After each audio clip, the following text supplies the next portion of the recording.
En la segunda mitad del siglo XVIII, las llamadas monarquías del despotismo ilustrado, fortalecidas por la política desarrollista realizada en el interior, impugnan el equilibrio internacional establecidos tras las paces de Utrecht y Rastatt, y se precipitan en una expansión territorial que acaba por provocar una nueva conflagración bélica en Europa.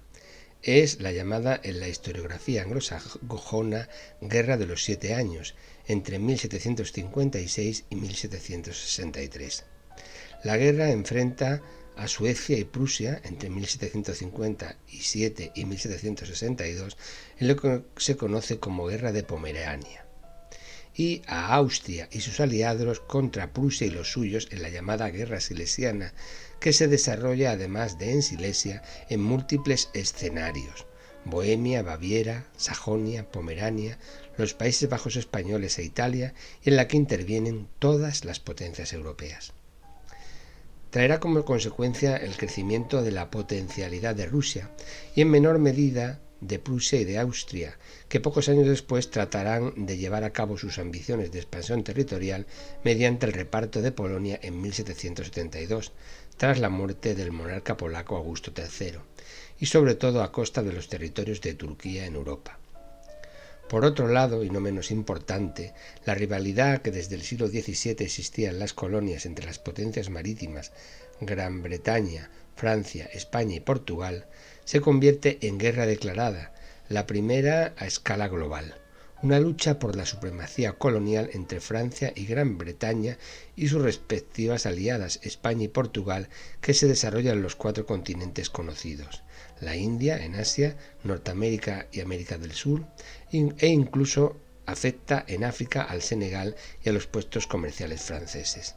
Este enfrentamiento entre Gran Bretaña y Francia por la hegemonía mundial se convertirá en el verdadero leitmotiv de la política internacional hasta la irrupción de los Estados Unidos de América como primera potencia mundial ya en los aledaños del siglo XX. La Prusia de Federico II.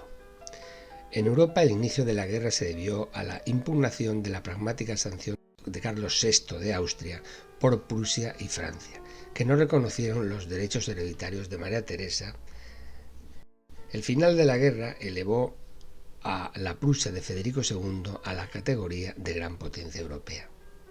La figura de Federico II de Hohenzollern es una de las más controvertidas de la historiografía moderna.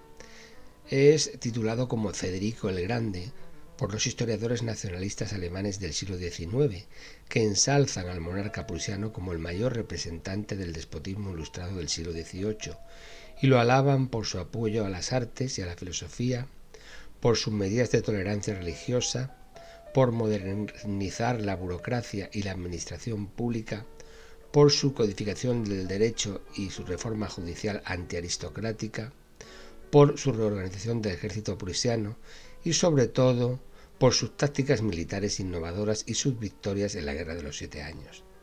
Según la historiografía nacionalista alemana, en su largo reinado de 46 años, Prusia interconectó sus diversos territorios dispersos en Alemania, adquirió Silesia y parte de Polonia, y duplicó su territorio y su población, fraguando de este modo el llamado espíritu prusiano, que un siglo más tarde, bajo el mandato del canciller Bismarck, forjaría la unificación alemana. En el momento de su muerte, en 1780, el viejo Fritz, como era conocido al final de su reinado, gozaba de la estima de las clases populares y campesinas en todos los pueblos de habla alemana. Sus reformas antiaristocráticas y su aureola propagandística lo mostraban como un gobernante ejemplar, protector de los débiles frente a los abusos de los poderosos, que elevó a Prusia a la categoría de gran potencia. Para otros historiadores, sin embargo, este monarca tan culto, que en su juventud escribe una profunda obra moral, el Anti-Maquiavelo, se comportó, por el contrario, maquiavélicamente en el peor sentido de la palabra, provocando, por razones de Estado, cruentas guerras en Europa. Se estima que en el ejército prusiano solo perecieron 300.000 hombres, y empleando sin remordimiento terribles medidas represivas contra los polacos, por los que siempre mostró un desprecio y un odio visceral. La inversión de alianzas y los preparativos bélicos. La monarquía austriaca de María Teresa no se resignó a la pérdida de Silesia en la guerra de la pragmática sanción de 1740 y casi desde el momento de la firma del Tratado de Aquisgrán puso a trabajar su diplomacia para acorralar a Federico de Prusia y reducir su potencialidad al estado anterior. Al frente de dicha diplomacia se encontraba un inteligente personaje, el conde Wenceslao de Kaunitz, quien tenía la profunda convicción de que para la conservación de la Casa de Habsburgo, Prusia debía ser aplastada. Frente a la opinión del emperador y de todo el consejo, sostenía la necesidad de abandonar la alianza con Inglaterra, a la que nada se le podía ofrecer, y unirse con Francia, la tradicional enemiga de los Habsburgo, en una empresa de interés común. El motivo que Francia seguía ambicionando diversos territorios en los Países Bajos españoles y las tierras alemanas ribereñas con el Rin, con las que se le podía compensar por su ayuda. Kaunitz, sirviéndose de algo tan arraigado en la tradición diplomática habsburguesa como el soborno y la compra de voluntades, se aseguró en primer lugar el apoyo del gobierno de Rusia regentado por la emperatriz Isabel, mujer tradicionalista que odiaba lo que representaba Federico de Prusia, y el de Suecia, a la que prometió la Baja Pomerania y comenzó unas negociaciones secretas con Francia. Entretanto, la rivalidad colonial entre Francia y Gran Bretaña iba en aumento. Ambas naciones luchaban por la supremacía colonial en la India y en América del Norte. Sin expresa declaración de guerra, el conflicto se fraguaba desde unos años antes, en 1754 y 1755, cuando los británicos ocuparon posiciones reclamadas por Francia en América del Norte y capturaron cientos de navíos mercantes franceses. Jorge II y el duque de Newcastle temían con razón un ataque francés al Hannover alemán, y como Federico II a su vez temía una agresión por parte de Austria y Rusia por cuenta de Silesia. Ya en enero de 1756, Gran Bretaña y Prusia suscribieron en Westminster un tratado de ayuda militar mutua para impedir cualquier invasión extranjera en territorio alemán. Un tratado del que Federico no pensó en informar a Versalles por su enemistad con Gran Bretaña. Cuando la noticia llegó a París, Francia, en represalia, renunció a prorrogar el tratado militar de la alianza con Federico de Prusia, y el partido antiprusiano acabó por triunfar en Versalles. Ello dio lugar a la llamada Revolución Diplomática o Inversión de Alianzas, que se plasmó en el Tratado de Versalles, alianza militar defensiva entre Austria y Francia. Alianza que ese mismo año se amplió a Rusia cuando la emperatriz Isabel se enteró de la existencia del Tratado de Westminster y se declaró dispuesta a sostener a Austria frente a Prusia. La alianza francesa con Austria agregó a sus filas a Suecia, Sajonia y a España. La guerra en Europa. Durante la primavera, los gobiernos de las dos emperatrices, María Teresa e Isabel, acordaron desencadenar la ofensiva contra Prusia, y en agosto la diplomacia austriaca conseguía en Versalles que Luis XV uniera sus tropas a las de Austria en la ofensiva. La situación era difícil para Prusia. Federico estaba solo frente a una enorme coalición de países. La población de Austria, Francia, Rusia y Suecia era 20 veces mayor que la de Prusia.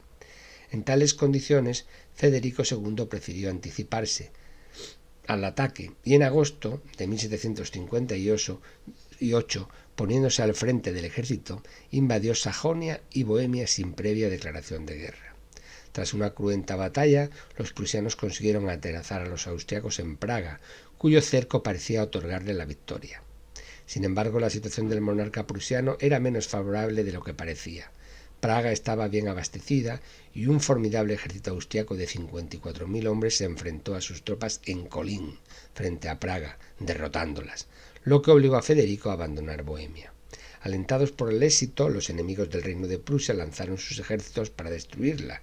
Sin embargo, Federico demostró su genio militar y superó la crítica situación con 3 brillantes victorias.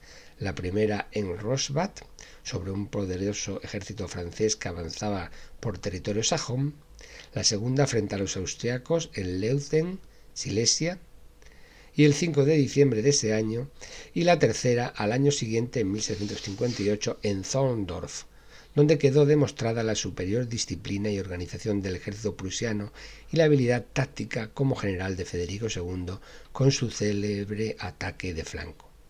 Sin embargo, el tiempo labraba en favor de Austria y sus aliados. A finales de 1758, Federico aún conservaba Sajonia y Silesia, pero su situación financiera y estratégica empeoraba visiblemente. En Londres, Pitt tuvo que admitir lo difícil que era para los británicos seguir sosteniendo un aliado acosado por tantos enemigos. Federico había perdido a sus mejores generales y decenas de miles de soldados, y para colmo, el duque de Brunswick, general en jefe británico, sufría una derrota por los franceses, y los rusos unían sus fuerzas con los austriacos y derrotaron al rey prusiano en Kunersdorf, cerca de Frankfurt del Oder. Allí sufrió Federico el más grave revés de su vida militar. De mis 48.000 hombres, escribía a su ministro von Finkelstein, apenas me quedan 3.000. Todos se han fugado y yo mismo no soy dueño de mis propios soldados. Haréis bien en poner Berlín en estado de defensa. Creo que está todo perdido y no sobreviviré a la caída de mi patria. Adiós para siempre. Tal vez Federico llegó a pensar en el suicidio. Pero los rusos habían sufrido tal cantidad de bajas que el general Saltykov se negaba a participar en un nuevo combate. Las disensiones entre rusos y austriacos fueron evidentes, y las relaciones entre ambas emperatrices se enturbiaron. Esta indecisión para dar el golpe de gracia permitió al monarca prusiano reagrupar su ejército y aún obtuvo en 1760, frente a los rusos y a los austriacos, la victoria en la batalla de Liebknecht-Silesia y en Torgau, Sajonia. A cambio, los rusos se habían apoderado de toda Prusia Oriental, desguarnecida, y habían llegado a saquear Berlín en 1761. Ese invierno los austriacos ocupaban Silesia y los rusos Pomerania, y William Pitt, su principal valedor, se veía obligado a dejar el poder en Gran Bretaña. El nuevo gobierno británico no entendía por qué Federico se negaba a negociar la paz mediante concesiones territoriales. La situación para Prusia era desesperada.